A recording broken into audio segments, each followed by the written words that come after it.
सभी को नमस्कार। करियर फर्स्ट चैनल पर आपका स्वागत है। संपाद के डिक्टेशन लिखने के लिए तैयार हैं।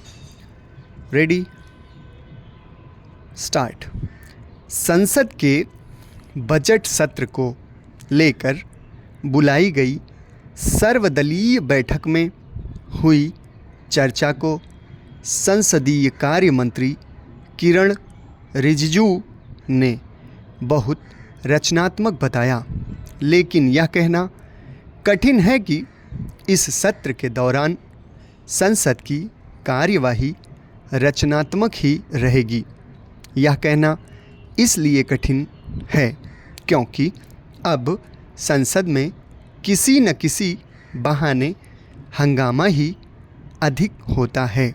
विपक्ष अपनी ओर से महत्वपूर्ण माने जाने वाले जिन विषयों को उठाने पर जोर देता है, उन पर सार्थक विचार विमर्श में कम ही रुचि दिखाता है। पता नहीं क्यों और कैसे यह मान लिया गया है कि किसी मसले पर हंगामा करने मात्र से उस पर चर्चा का उद्देश्य पूरा हो जाता है। किसी मुद्दे पर हंगामा करने से वह सतह पर अवश्य आ जाता है, लेकिन देश की जनता को यह पता नहीं चल पाता कि राजनीतिक दल उसे किस तरह सुलझाना चाहते हैं। सार्थक चर्चा के अभाव में देश को कोई दिशा नहीं मिल पाती। उसे बस ऐसी खबरें मिलती हैं कि संसद में हंगामा हुआ, नारेबाजी हुई, सदन की कार्यवाही स्थगित करनी पड़ी। सर्वदलीय बैठक में विपक्ष ने यह स्पष्ट किया कि वह महाकुंभ में हुई भगदड़ पर चर्चा को प्राथमिकता देगा। इसमें कोई हर्ज नहीं, लेकिन क्या इससे यह संकेत नहीं मिलता कि उसने अपने स्तर पर राष्ट्रीय महत्व के मुद्दों की तलाश नहीं की। यह ठीक है कि विपक्षी नेताओं ने यह भी कहा कि वे महंगाई और बेरोजगारी के मुद्दे भी उठाएंगे, लेकिन ये तो वे विषय हैं जिन्हें लेकर सदैव सरकार को घेरने की कोशिश की जाती है।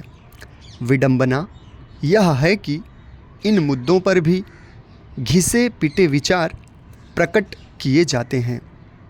यह तय माना जाना चाहिए कि बजट चाहे जैसा हो, विपक्ष उसे सिरे से खारिज करते हुए यही कहेगा कि वह किसी काम का नहीं और उसमें किसानों, नौजवानों, महिलाओं आदि के लिए कुछ भी नहीं। इस तरह की प्रतिक्रियाएं विपक्ष की विचार शून्यता का ही परिचायक होती हैं। अच्छा हो कि इस पर गंभीरता से विचार किया जाए कि महंगाई, बेरोजगारी आदि के साथ संसद का सही तरह न चलना भी एक महत्वपूर्ण मुद्दा है। यदि संसद सही तरह नहीं चलेगी और वहाँ मुद्दे उठाने के नाम पर हंगामा अधिक होगा, तो फिर जनाकांक्षाओं के इस सर्वोच्च मंच की महत्ता और गरिमा ही कम होगी। संसद में राष्ट्रीय महत्व के मुद्दों पर सार्थक चर्चा कैसे हो, इसके लिए विपक्ष के साथ साथ सत्ता पक्ष को भी तत्परता दिखानी होगी। समाप्त। धन्यवाद।